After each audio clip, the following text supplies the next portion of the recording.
Look into your own heart.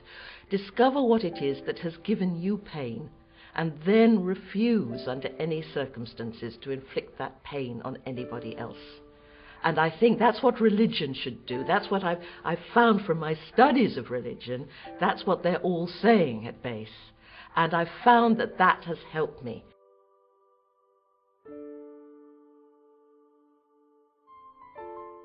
I'm Karen Armstrong. I'm a historian of religion, and I write about all religion. I left my religious order in 1969 when I was 24 years old. I'd been a nun for 7 years.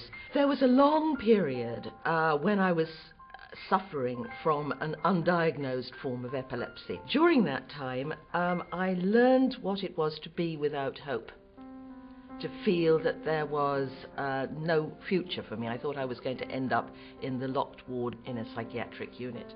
Then started learning about other world religions other than the Roman Catholicism in which I'd been reared, and that included Judaism and Islam. All the great world religions, without exception, including Islam, are based on a profound respect for the sacred rights of the individual. That human life is sacred, absolute, and inviolable. Any attempt to justify any kind of killing whatsoever is, in my view, a violation of religion.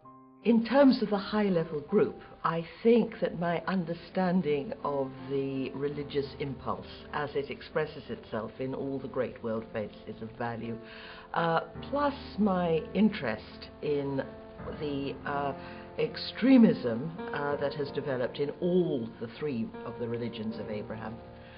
So it's not, I don't see Islam in isolation. And I've studied the phenomena of the clash between modernity and all the major world faiths.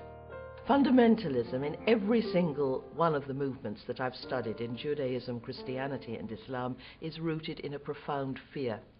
Every one of these movements is convinced that modern, secular, or liberal society wants to wipe them out. These fundamentalisms represent not a clash between civilizations, but a clash within civilizations.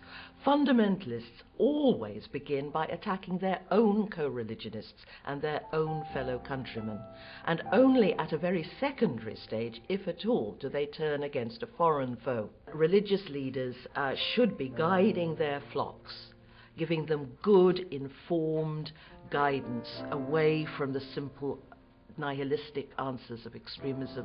The vast majority of worshippers, whether they're Muslim or Christian, want nothing to do with extremism, of course, but they should be guided to be helped to see the other side in compassion. Every single one of the great world religions stresses the importance of what's been called the Golden Rule, first propounded by Confucius 500 years before Jesus. Do not do to others what you would not have done to you. In the West, for example, we're often hearing from our leaders that Muslims hate our freedom. They hate Western culture.